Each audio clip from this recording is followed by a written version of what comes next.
나이에 맞게 몸집과 키가 커가는 성장. 그 성장을 방해하는 걸림돌 중 하나가 바로 성조숙증이다. 성조숙증은 너무 이른 나이에 키가 많이 자란다거나 2차 성징이 나타나는 것으로 몸의 균형과 함께 정서적 문제를 일으킨다. 정상적으로 여아는 만 10살, 남아는 만 12살에 사춘기가 시작돼야 되거든요. 근데 성조숙증 아이들은 여아는 만 8살, 남아는 만 9살에 사춘기가 일찍 시작되는 것을 말합니다. 아직 성조숙증은 명확한 원인은 밝혀지지 않았습니다. 다만 비만하고는 연관성이 있는 것으로 되어 있기 때문에 최근 들어서 이러한 성조숙증 아이들이 많이 늘고 있습니다. 국내에서 성조숙증으로 진단이나 치료를 받는 어린이의 수가 크게 증가했다. 성조숙증이 나타나는 연령대도 점점 어려지고 있는데 또래보다 이른 사춘기. 오늘 TV 두치에서는 성장의 과속 페달, 성조숙증에 대해 자세히 알아본다. 네, 오늘 도움 말씀 위해 가톨릭대학교 대전 성모병원 소아청소년과 임정우 교수 나오셨습니다. 교수님 안녕하세요. 네, 안녕하세요. 네. 요즘 보니까요, 초등학교 저학년 자녀를 둔 학부모님들이 이 성조숙증으로 굉장히 고민을 많이 하신다고 들었습니다. 또 요즘에 아이들을 보면 발육 상태가 굉장히 좀 빠르더라고요. 근데 오늘 주제가 이제 성조숙증인 만큼 제가 공부를 좀 해보니까 이게 사람이 자라면서 급성장하는 시기가 있다고 하더라고요. 이게 언제 좀 이렇게 빠르게 성장을 할까요, 교수님? 예. 일단 사람이 태어날 때, 신생아 때 평균 50cm 정도로 태어납니다. 그러다가 출생 후 1년, 그러니까 돌 때가 되겠죠. 그때는 75cm가 되거든요. 그러니까 이 기간 동안에는 무려 25cm가 자라게 되는데 그 기간을 제1의 급성장기라고 하는 거고요. 그러다가 사춘기 이전까지 아이들은 1년에 한 5, 6cm가 자라게 됩니다. 그러다가 사춘기가 들어서면은 여아 같은 경우는 1년에 한 7cm 정도, 남아 같은 경우는 한 1년에 8에서 한 10cm가 자라게 되는데 그래서 이때를 제2의 급성장기라고 얘기를 하는 거죠. 네. 이 말씀해 주셨던 제2의 급성장기에는 이제 남녀아이 모두에게 눈에 띄는 신체적 변화가 일어나는 시기인데요. 자, 그렇다면 눈에 띄는 변화라고 하면 어떤 변화들이 있을까요, 교수님? 네. 사춘기 때는 일단은 소아에서 성인으로 이행되는 과정입니다. 그래서 일단 여아 같은 경우에는 사춘기 기간에 한 20에서 25cm가 자라게 되고 네. 유방 발육이 시작이 되는 겁니다. 그래서 네. 유방 발육은 사춘기 기간 내내 지속이 되는 거고요. 그리고 사춘기 기간에 음모도 나타나고 앵모 그리고 결국에는 초경을 하게 됩니다. 초경은 대부분 사춘기 중에서도 후반부에 하기 때문에 초경을 하고 나서는 한 2년 정도, 5, 6cm 정도가 자라고 나서 키가 끝나는 것이 대부분입니다. 그리고 남아 같은 경우에는 사춘기 기간 동안에 1년에 한 28cm가 자라게 되고요. 고환이 커지기 시작합니다. 그래서 이 고환이 커지는 것은 사춘기 기간 내내 지속이 되고요. 그리고 음모라든가 앵모, 그리고 몸의 체취의 변화, 변성기 등도 동반이 됩니다. 네, 이렇게 여러 가지 신체적 변화가 나타나는데요. 사실 성장이라는 건 이제 호르몬의 영향을 받는 거겠죠. 자, 근데 사실 사춘기도 개인마다 다 차이가 있지 않습니까? 그래도 공통적으로 호르몬의 영향을 받는다라는 특징이 있는데 이 호르몬적 특징이 있다면 어떤 게 있을까요? 네. 사춘기 때 성호르몬이 나옴으로써 일단 소아에서 성인으로 이행되는 시기가 진행이 되는 거고요. 그리고 이때는 그래서 2차 성징이 나타나고 키가 급성장을 하게 됩니다. 그리고 수정 능력이 생기게 되고 심리적인 변화도 겪게 되고요. 사춘기의 시작 연령과 진행 속도는 최근 들어서 좀 더 가속이 되는 경향을 보이는데 이것은 사회 경제적인 영향, 네. 우리 영양 상태 이런 것들이 영향을 주는 것으로 생각이 되고 있습니다. 그리고 이러한 사춘기 때는 아무튼 뭐니 해도 신체적인 변화가 급속히 일어나는데 이러한 변화 자체를 성숙도라 그래서 저희가 1단계에서 5단계로 분류를 하고 있습니다. 그래서 1단계는 아직 사춘기 이전 단계가 되겠고 네. 2단계부터가 사춘기로 보는 것입니다. 그래서 5단계가 최종적인 성숙 단계인데 그래서 이 단계를 나눌 때 여아에서는 유방 발육의 정도가 중요하고요. 남아에서는 고환의 크기가 얼만큼 큰지가 이 상황을 나눌 때 가장 중요한 척도가 되겠습니다. 그래서 더불어서 사춘기 때 호르몬이 어떻게 분비가 되는지 보면은 일단 뇌에서 성선 자극 호르몬이 분비가 됩니다. 그래서 네. 성선, 그러니까 남아는 고안, 여아는 난소가 되겠죠. 이 성선을 자극시켜서 성호르몬이 분비가 되고요. 이로 인해서 여아들은 유방이 나오기 시작하고 남아들은 고안이 커지기 시작합니다. 근데 이때 중요한 것은 네. 남아의 고안 크기가 4ml를 넘어갈 때 사춘기로 저희가 판단을 하는 것입니다. 그래서 이 4ml이 넘어갔는지 안 넘어갔는지가 네. 중요한 척도가 되겠고, 그리고 또 다른 호르몬, 부신피질 자극 호르몬이 분비가 됩니다. 그래서 네. 부신피질을 자극해서 부신 호르몬이 분비가 되고, 이것으로 인해서 몸의 체취 변화라든가 여드름, 음모, 앵모 이런 것들이 발생을 하는 것입니다. 네. 자, 이렇게 뇌에서 나오는 호르몬들의 영향에 의해서 2차 성징이 만들어지는 건데요. 자, 그렇다면 정상적인 사춘기, 이 정상적인 2차 성징은 언제 만들어지는 걸까요? 네. 남아 같은 경우에는 만 12살 전후로 오고요. 여아 같은 경우에는 좀 더 빨라서 만 10살 전후로 사춘기가 오는 것이 정상 사춘기입니다. 네. 그래 더불어서 조기 사춘기라 그래서 성조숙증만큼 빨리 병적으로 빠른 건 아니지만 약간 빨리 오는 경우가 있는데, 이런 경우는 여아 같은 경우에는 만 8살에서 9살 사이, 남아에서는 9살에서 10살 사이에 오는 경우를 조기 사춘기라고 얘기를 합니다. 네, 지금 정상 사춘기와 이제 조기 사춘기를 좀 나눠서 설명을 해주셨는데, 조기 사춘기라는 건 2차 성징이 조금 빠르게 왔다는 건데, 이게 오늘의 주제와 연관이 있지 않을까 싶습니다. 이게 바로 성조숙증 아닌가요, 교수님? 일단은 성조숙증은 병적으로 빨리 온 거고요. 조기 사춘기는 약간 빨리 온 겁니다. 그래서 성조숙증의 정의는 네. 2차 성징이 정말 빨리 온 경우인데, 그래서 평균치의 이 표준 편차보다 빨리 나타나는 경우입니다. 그래서 여아 같은 경우에는 만 8살 이전에 유방 발육이 시작되는 상황이고요. 남아 같은 경우에는 만 9살 이전에 고안 크기가 4ml 이상으로 증가가 되는 것입니다. 그래서 고안의 크기를 재는 도구가 되겠는데, 영아기부터 이렇게 성인기까지 커지게 됩니다. 그래서 이 중에서 4ml를 넘어가게 되면 사춘기로 저희가 판단을 하는 것입니다.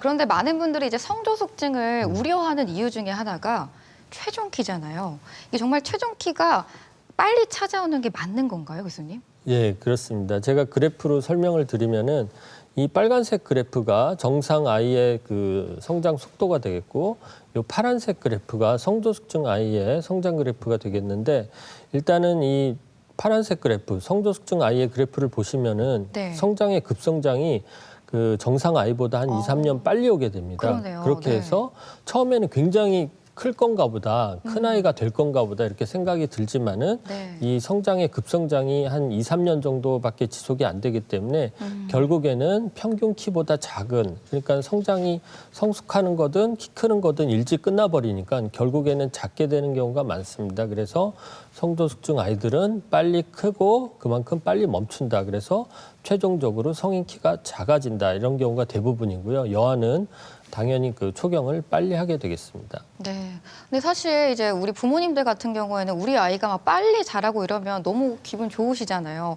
이제 크려나 보다 이렇게 생각하셔서 넘기시는 경우가 굉장히 많을 것 같은데, 이렇게 시기를 늦어서 찾아오시는 분들도 굉장히 많을 것 같아요. 실제로 좀 그런 편인가요, 교수님? 어떨까요? 네, 맞습니다. 일단은 처음에는 뭐 유방이 조금 나오더라도 이게 그냥 살인가 보다, 살집인가 그러니까요. 보다 그렇게 네. 생각을 하죠. 그러다가 막연히 그냥 지내다가 어느 순간 초경을 한다던가 음모가 나오기 시작하면 그때서야 오게 되는데, 그러면 만 10살 이후에, 그러니까 뭐 성조숙증을 진단할 수 없는 나이에 오는 경우가 굉장히 많습니다. 실제로. 네. 그래서 우리 아이들에 대한 관심이 정말 중요할 것 같습니다. 네, 그리고 또 들어보니까 요즘에 우리나라에서도 이 성조숙증 환자가 굉장히 늘어나고 있는 추세라고 들었거든요. 실제로도 좀 그런 편인가요? 어떨까요? 네, 실제로도 저희 병원에 성조숙증으로 진료를 하기 위해서 오는 환자들이 계속 늘어나고 있고요. 통계를 보시면은 2010년대 초반만 하더라도 한 1년에 한 5만 명대 정도 환자였다가 네. 2010년대 중반 이후로 넘어서면서 7만 명, 8만 명대로 늘어났습니다. 와. 최근에는 10만 명 이상인 것으로 나타나고 있고요. 그리고 참고로 10만 명당 환자 수를 보면 서울 지역 같은 경우에는 170명, 저희 지역인 대전 지역 같은 경우에는 한 220명 정도 되는 것으로 되어 있습니다. 네. 그리고 또 성조숙증이 남녀에 따라서도 비율이 좀 다른 걸로 알고 있거든요. 어떻게 될까요, 교수님? 대체적으로 여아가 훨씬 많습니다. 그래서 그 통계로 나온 걸 보시면은 남아보다 여아가 한 9배에서 한 10배 정도 여아에서 압도적으로 많이 발생하는 것으로 되어 있습니다. 네. 그리고 진료를 받는 연령 분포가 다른데 남아 같은 경우에는 뭐 한 만 10살에서 14살에 진료를 받는 경우가 대부분이고 그다음에 5살에서 9살 이런 순이고 여아 같은 경우에는 대부분 5살에서 9살 그다음에 10살에서 14살 이런 식으로 분포가 되어 있습니다. 네. 아무래도 이제 여자아이들이 남자아이들보다는 발생률이 높기 때문에 부모님들이 조금 더 빨리 찾아낼 수 있지 않을까 싶은데요. 그래도 육안으로 보이는 신체적 변화만으로는 성조숙증이라고 진단을 내리기가 굉장히 어렵잖아요. 그래서 이제 병원을 찾아서 진단을 좀 받아봐야 할 텐데 어떤 검사법들이 있을까요? 네.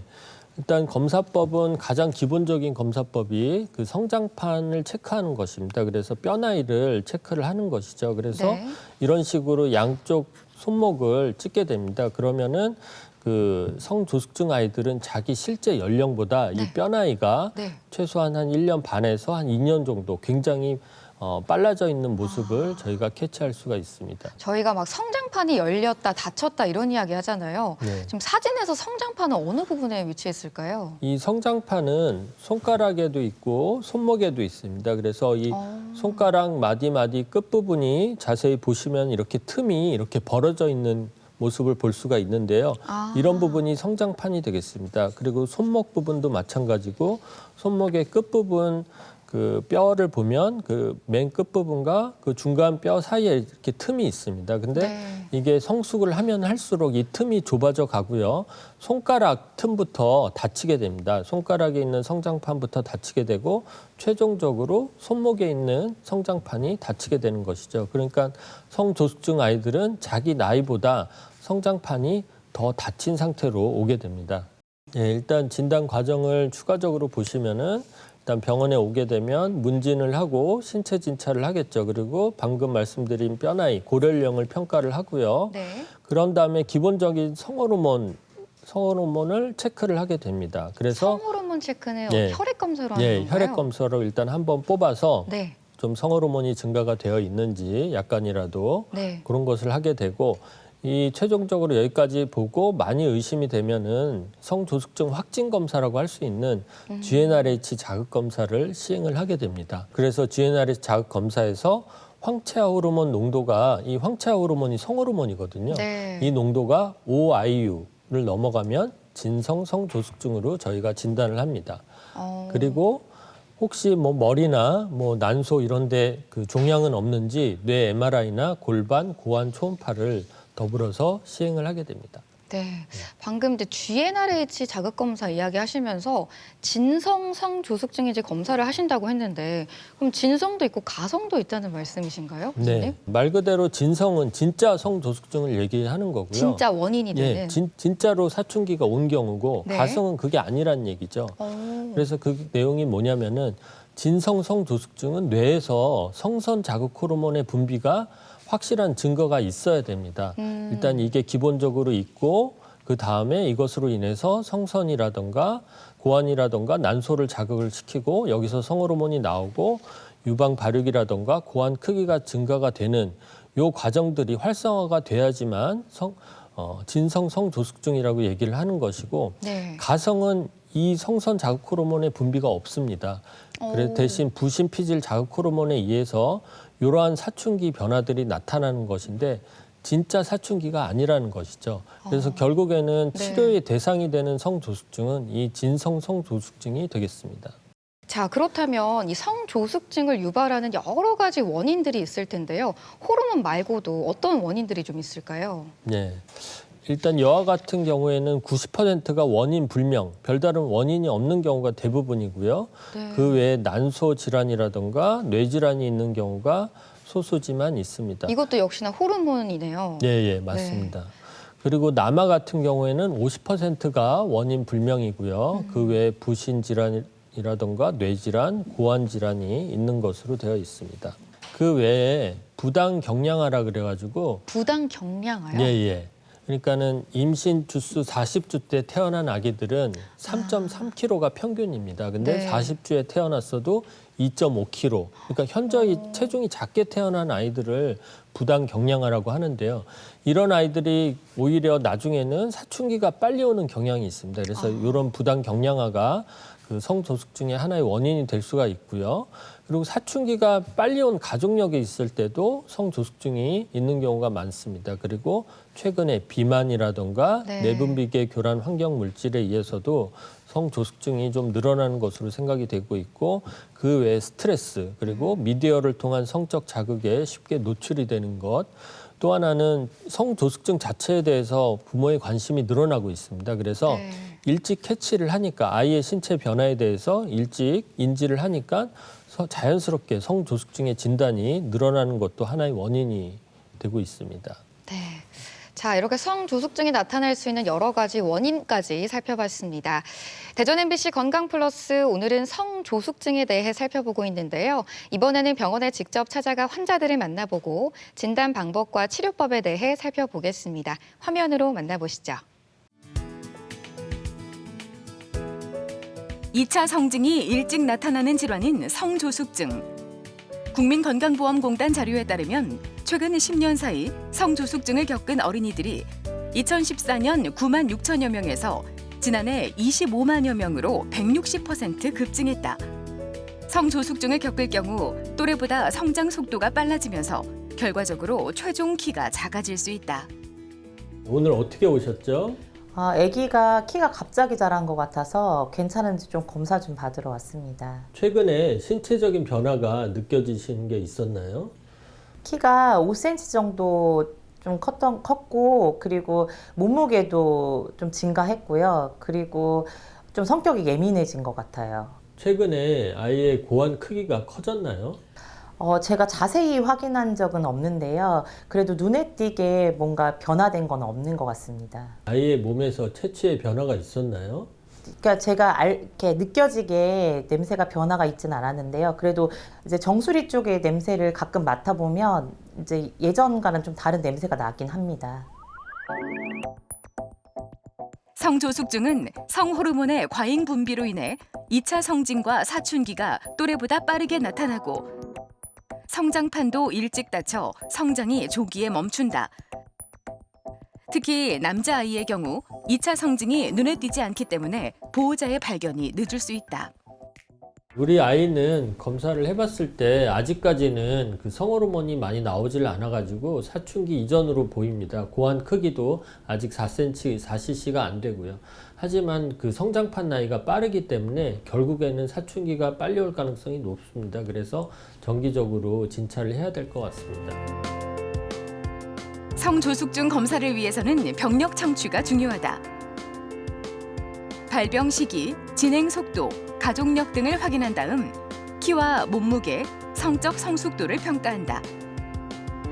이런 발달 기준을 토대로 호르몬 검사와 기타 동반 질환의 유무를 확인하게 되는데 성조숙증에는 골 연령 검사로 X선 촬영이 가장 많이 활용된다. 네, 오늘 어떻게 오셨죠?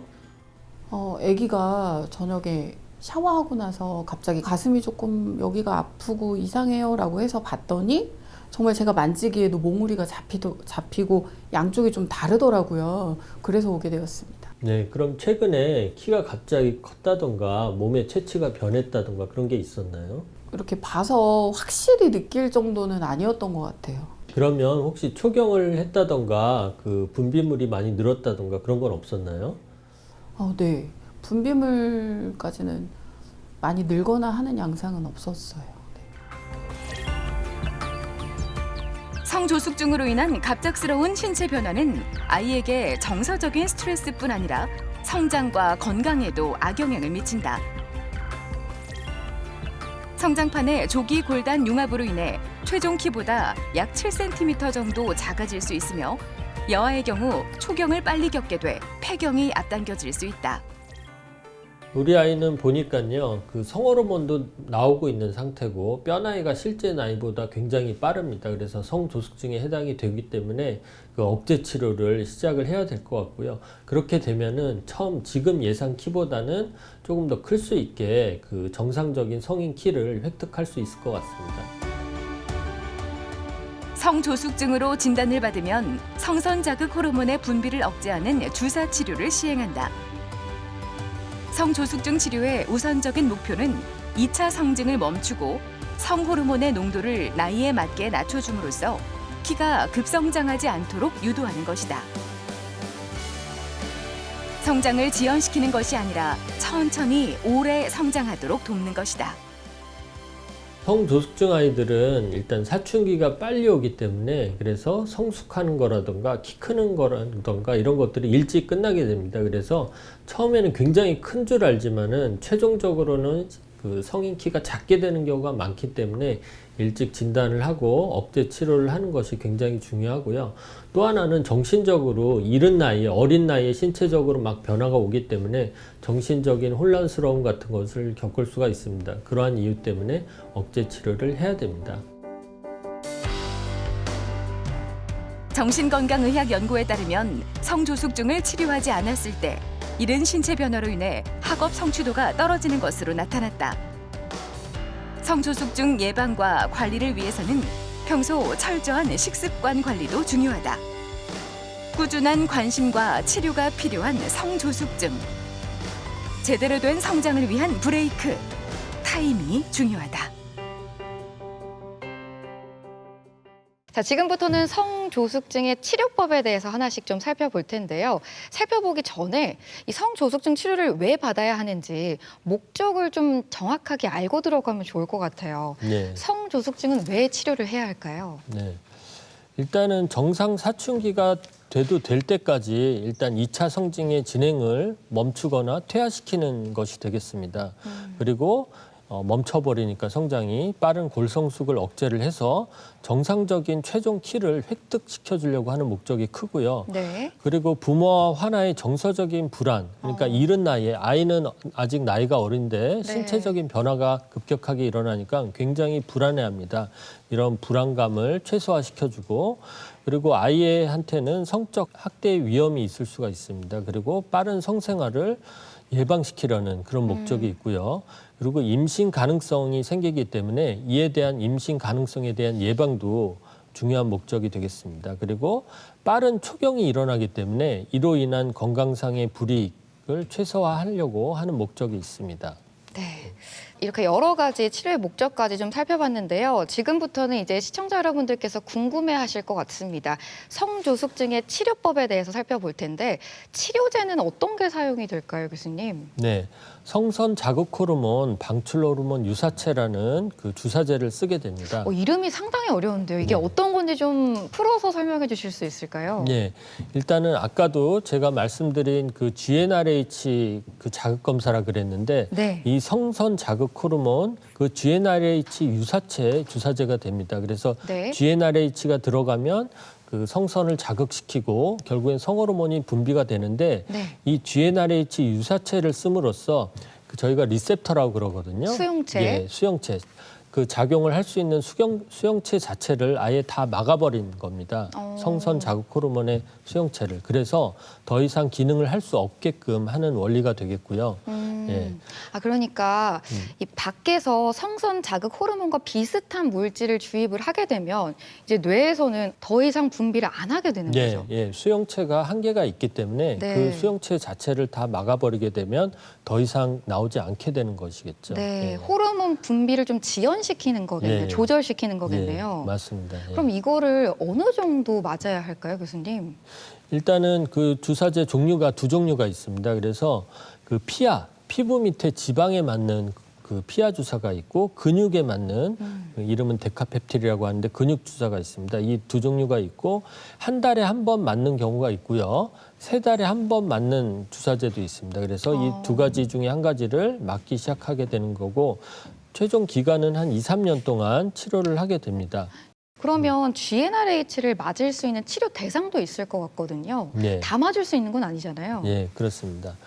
일단은 뭐 임상적 그리고 내분비적으로 중추성 성조숙증이 진단이 된 화나여야겠죠. 아까 말씀하셨던 성 호르몬이 많이 분비되는 네, 화나를 맞습니다. 말씀하시는 예, 거죠? 보시면은 성장 속도 그리고 골 연령 및 2차 성징이 빠르게 진행되는 화나여야 되고 성호르몬 농도가 당연히 증가가 되어 있겠죠. 그리고 네. 9세 이하의 여아에서 초경이 있는 경우에도 치료 대상이 되고요. 그리고 성조숙증으로 인해서 화나의 정신 사회적 건강이 저해되거나 부모의 과도한 불안감이 있는 경우에도 치료 대상이 되겠습니다. 네. 자, 그런데 이 성조숙증 치료라는 게 보험이 되는 경우에는 좀 다행이겠지만 보험이 안 되는 경우에는 이게 비용적으로 부담이 좀 상당히 크다고 들었거든요. 네. 이 보험이 적용되는 기준이 또 있을 것 같은데 투여 대상은 어떤 대상이 있을까요? 네.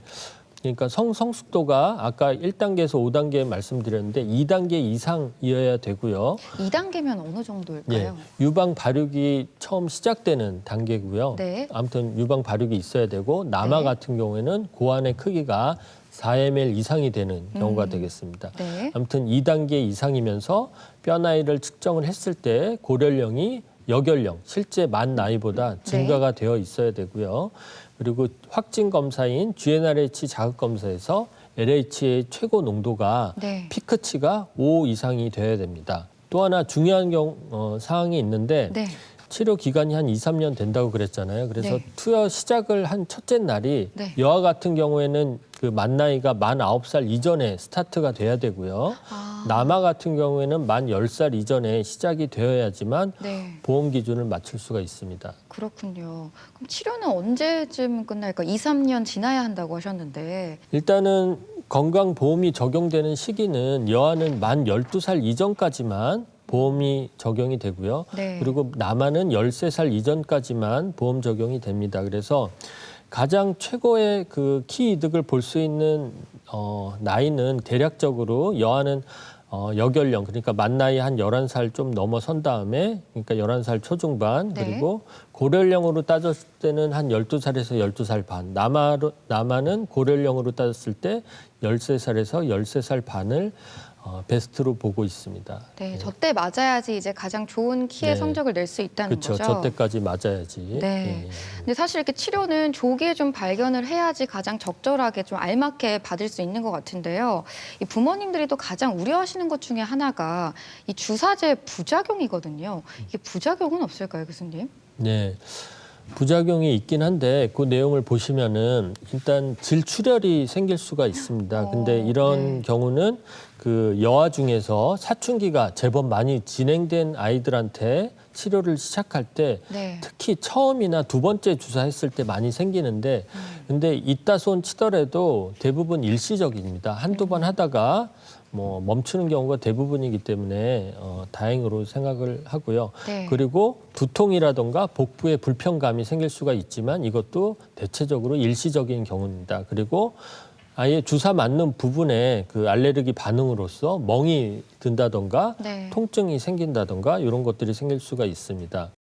반면에 안전성에 대해서도 걱정을 많이 하시는데 안전성에 대해서 많이 입증된 자료가 있습니다. 그래서 생식 능력에 관해서는 치료를 중단하고 나서는 수개월 내에 생식샘이 다시 활성화가 되는 것으로 되어 있고요. 네. 그리고 주사를 끊고 나서 평균적으로 한 15개월 있다가 초경을 시작하는 것으로 되어 있습니다. 그리고 당연히 정상적인 임신과 출산이 이루어지고요. 그리고 비만을 유발하지 않는 것으로 되어 있고 골밀도가 치료했을 때 약간 떨어질 수 있다고 되어 있지만 그것도 큰 영향은 아니고 정상화가 되는 것으로 되어 있습니다. 이렇게 안정성까지 입증이 됐기 때문에 걱정 없이 받아보시면 될 것 같습니다. 네. 자, 그렇다면 치료를 받고 나서 우리 아이들이 얼마만큼 효과를 볼 수 있는지 치료 후의 효과도 굉장히 궁금해하실 것 같거든요. 네. 효과는 어떨까요, 교수님? 일단 치료 후 효과는 여러 가지 나타나는 변화로서 알 수가 있는데 일단 나타나는 변화는 일단 성호르몬 농도가 사춘기 전 수준으로 급격히 떨어지겠죠.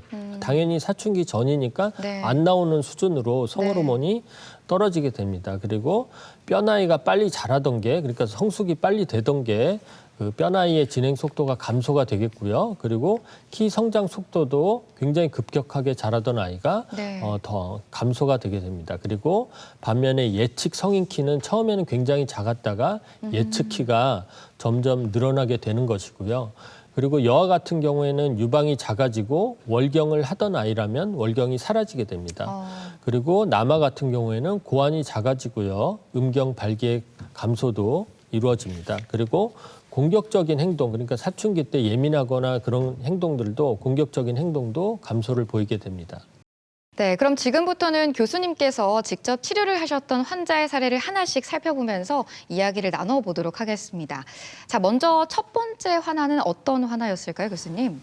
첫 번째 환자는 초등학교 4학년 만 10살 여아였습니다. 그래서 초경을 시작해서 내원을 했고요. 네.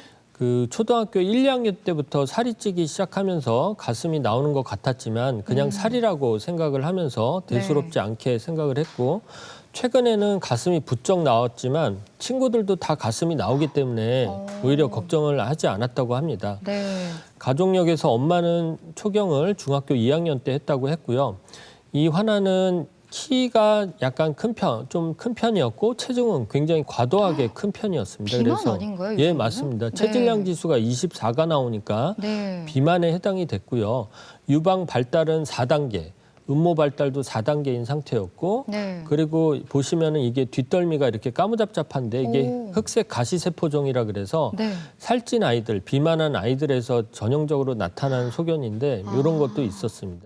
일단은 이 아이의 성장 곡선을 이렇게 점으로 찍어 봤는데요. 네. 그러니까 어렸을 때부터 굉장히 큰 편이었습니다. 그리고 체중도 많이 나가는 비만인 상태였고요. 네. 그래서 결국에는 저한테 왔을 때는 만 10살이 넘었기 때문에 사춘기 억제 치료를 못하게 됐고요. 그러니까 네. 얘기를 들어봐서는 성조숙증에 해당이 됐었지만 네. 치료를 못하게 된 상황이었고, 네. 결국에는 이내 금방 그 성숙이 멈췄습니다. 키 성숙도 멈추고, 그래서 결국에는 최종 키가 150cm가 됐습니다. 어머. 그래서 네. 굉장히 요새 여학생들이 161cm거든요. 그러니까 네. 평균 키보다 굉장히 작게 됐습니다. 그래서 이 아이를 통해서 볼 수 있는 것은 취약 이후에 이렇게 체중이 막 늘어나면서 결국엔 사춘기가 발생을 했지만은 그거를 그냥 살이라고 오인을 하고 성조숙증을 캐치를 못했던 케이스라고 생각이 됩니다.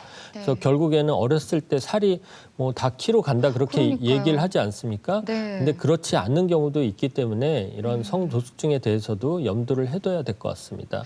그리고 또 이런 케이스는 주변의 또래 친구들도 비슷하게 유방 발달이 있었다고 하니까 네. 그냥 지나치기가 너무 쉬웠을 것 같아요. 네, 맞습니다. 이런 환자분들 굉장히 많으실 것 네, 같은데. 굉장히 많습니다. 저한테 이렇게 만 10살 넘어서 뒤늦게 오는 경우가 굉장히 많습니다. 네. 예. 그럼 어쨌든 비만이 좀 있거나 아니면 유방 발달이 조금씩 시작이 되면 무조건 내원하시는 게 가장 예, 좋겠네요. 예, 그게 가장 좋습니다. 네. 예.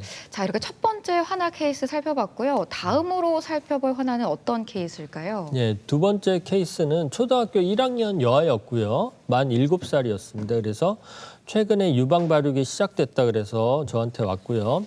가족력은 엄마가 초경을 중학교 1학년 때 했다 그랬고, 키랑 체중이 조금씩 큰 편이었습니다. 네. 그리고 유방 발달은 3단계였고 음모 오. 발달은 아직 없는 상태였고요. 네. 그래서 실제 나이, 만 나이가 만 7살 10개월이고 뼈 나이를 체크를 해봤을 때 만 9살 4개월로 대략적으로 한 1년 반 정도 뼈 나이가 빠른 것을 알 수가 그러네요. 있었고, GnRH 자극 검사를 시행을 했습니다. 그래서 네. 피크가 LH가 5 이상 나와서 아. 성조숙증으로 진단이 됐고요.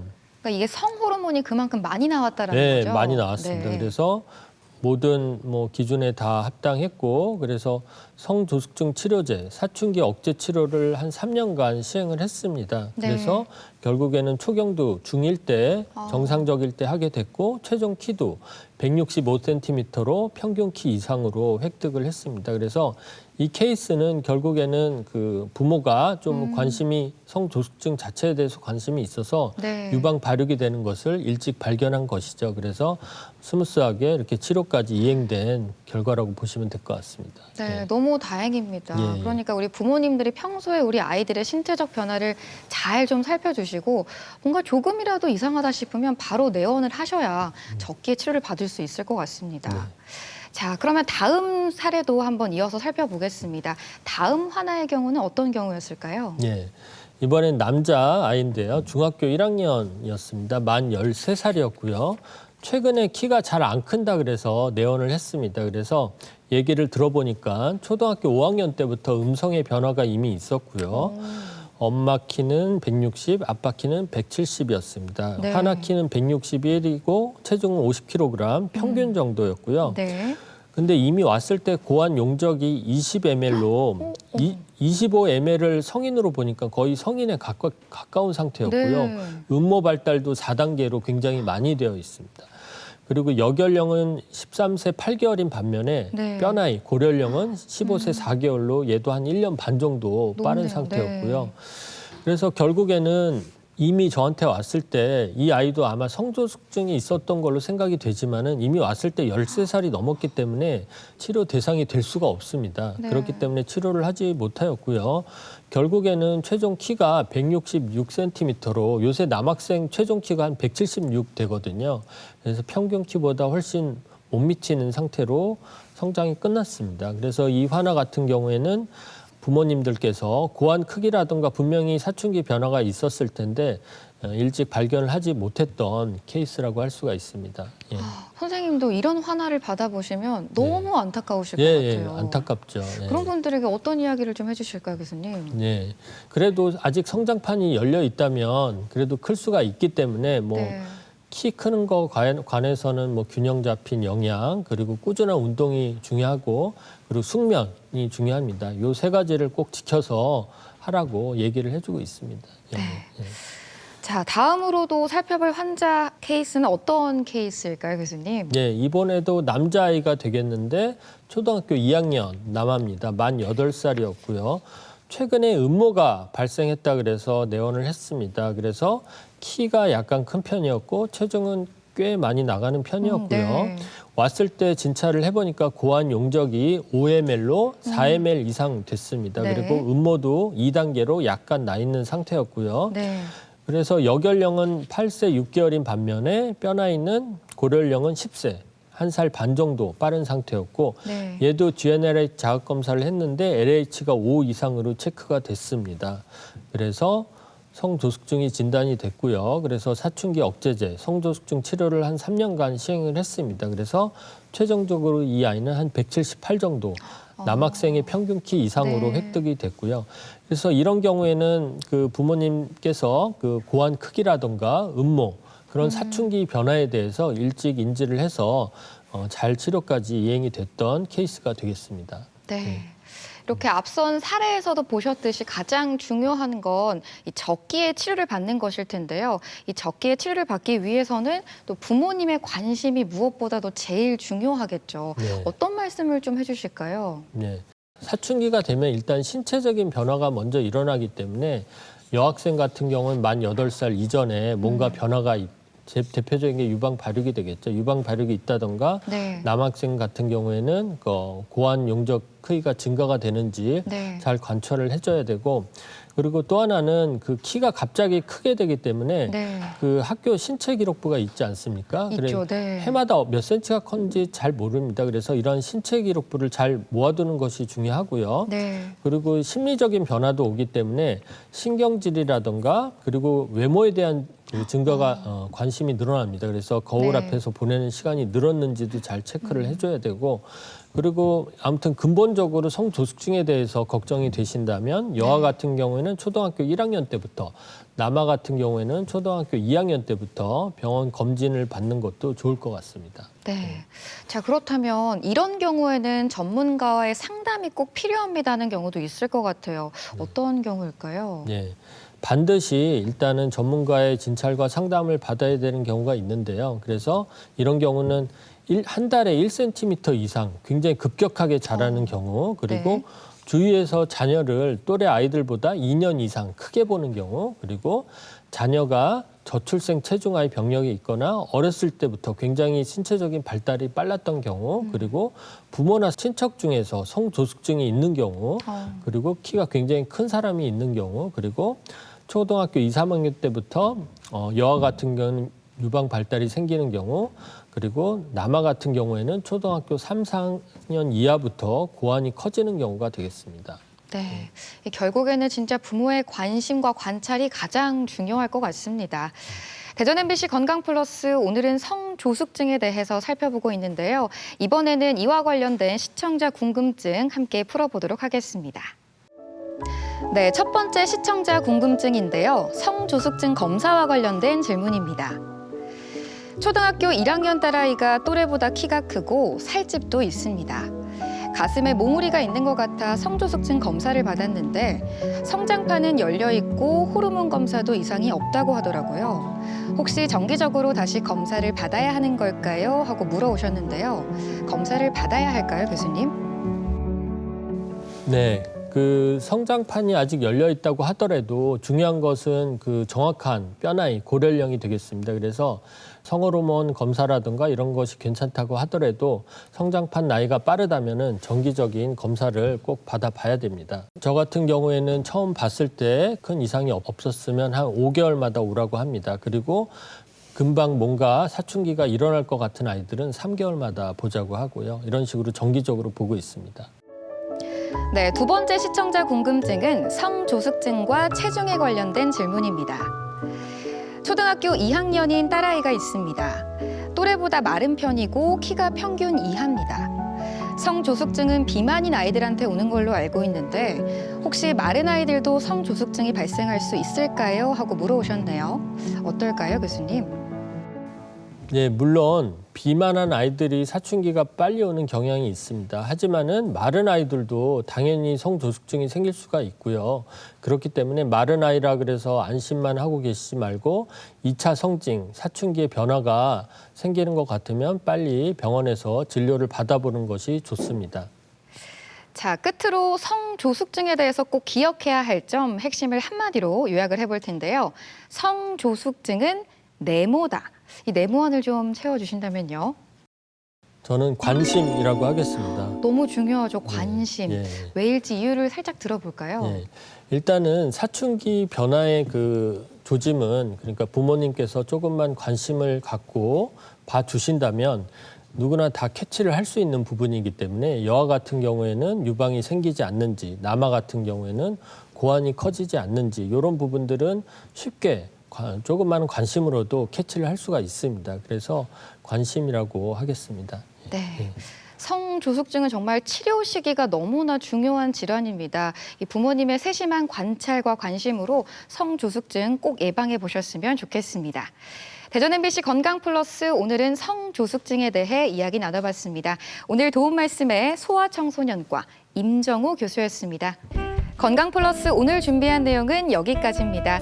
건강한 한 주 보내시고요. 저희는 다음 이 시간에 다시 인사드리겠습니다. 함께해 주신 여러분 고맙습니다.